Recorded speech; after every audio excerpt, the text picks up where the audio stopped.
Welcome to Changing Lives. Have you ever had a bad day that's turned into a bad week, that's turned into a bad month, that's turned into a bad year, 2020? Well, maybe there might be a pattern for this. Now, today on the show, we're talking about the concept of negative defined and really the consequence of maintaining a negative mindset.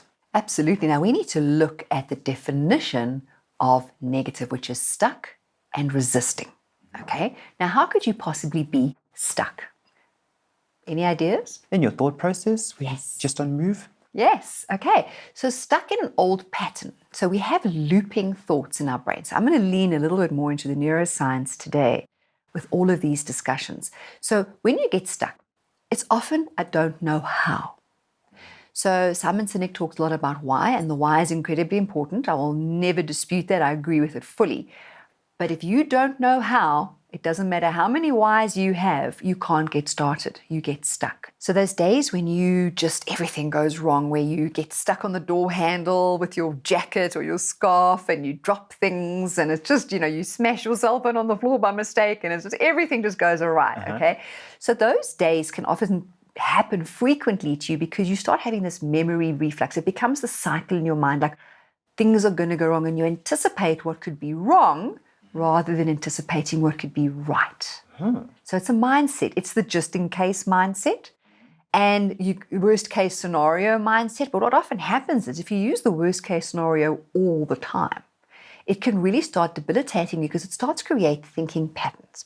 So we've got to be very careful what habits we build in our thinking. So as a positivity person, I'm always going, what's the best case scenario? Now, I've had people go, but Tanya, you can't put your head in the sand. And my answer to that is, how many people that don't have their head in their sand happy? Yeah. I'm happy. My head might be in the sand, but most people that are completely living in that absolute reality of their truth often aren't happy. So you can almost sort of fake it to make it. Yeah. And think, okay, what's the best thing that could happen if I do this? Now, it might not occur, but then people go, oh, well, I'm terrified to let myself down. There's the fear of failure coming up again. I'm okay failing, but I'm going to absolutely keep doing it until I can't anymore and until I succeed. Okay.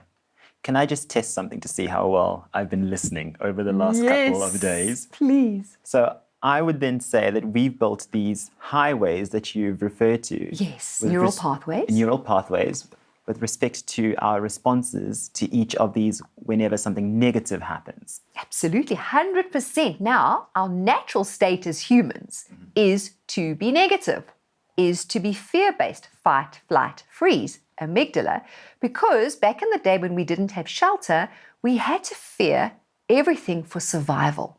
Do we still need to fear the dinosaur in the driveway?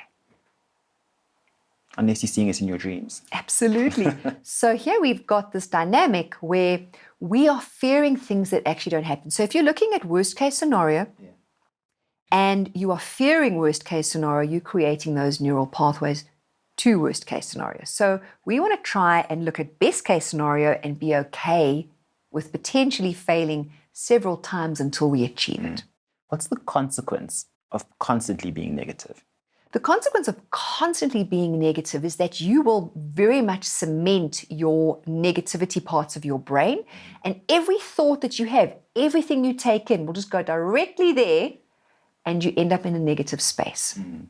And with respect to, we're talking about 67 days towards empowerment and really success. Yes. It's important then for you to be aware, I would say, of those negative thoughts, such that you can make sure that as you feel them, because they're not going to go away, but you know immediately what to do.